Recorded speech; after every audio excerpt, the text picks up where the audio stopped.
Si vous avez un téléphone avec l'application WhatsApp, un conseil, téléchargez la dernière version car une faille sécuritaire a été détectée. Elle permet à un logiciel espion d'infiltrer votre téléphone.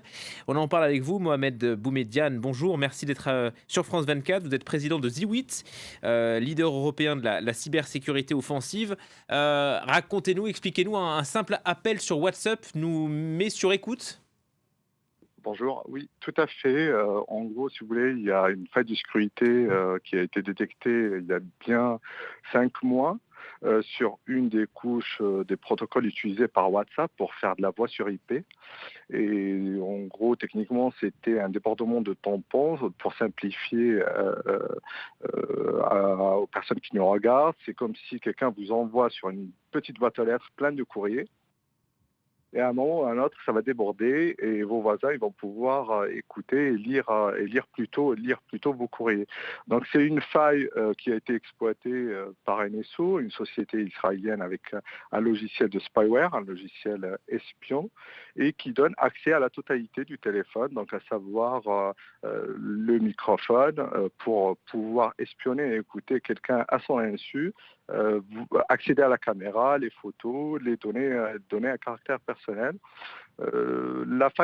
L'exploitation de la faille consistait à émettre un appel et sans forcément répondre, la faille exploitait la faille de sécurité et puis elle donnait la main à l'espion sur la totalité du téléphone portable, quitte à supprimer carrément l'historique de l'appel. C'est-à-dire que vous pouvez même pas vous rendre compte que vous avez été espionné parce que la personne va appeler, va couper avant que ça sonne et exploiter la problématique de sécurité et la faille de sécurité pour supprimer même l'historique.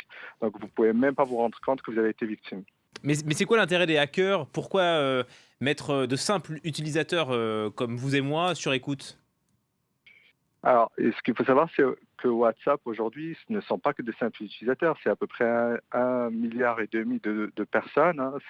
Ce sont des hommes politiques, ce sont des avocats, ce sont des chefs d'État qui utilisent, ce sont des chefs d'entreprise. L'idée derrière, c'est de donner la main avec cette faille, donner la main à des gouvernements, leur donner la main sur le WhatsApp de 1,5 milliard de population et pouvoir écouter des opposants politiques, des journalistes, des échanges entre patrons. Est-ce qu'aujourd'hui, il existe une messagerie totalement sécurisée? On pense notamment à Telegram qui est supposé crypté. Alors, ce qu'il faut aussi dire, c'est que WhatsApp aussi est crypté. Et c'est là où il y a le problème, c'est que c'est cette couche qui permet de crypter les données de bout en bout qui a été attaquée. Donc, on peut penser qu'il y a plein et plusieurs autres applications qui sont touchées parce que ce n'est pas WhatsApp qui a été touché. C'est une couche, c'est une implémentation, c'est une partie de la techno qui permet d'émettre de la voix. C'est ce qu'on appelle la voix sur IP, la VoIP. Voilà donc un conseil, télécharger la dernière application de WhatsApp pour corriger donc cette faille. Merci beaucoup Mohamed Boumediane, président de Ziwit, donc ce leader européen de la cybersécurité.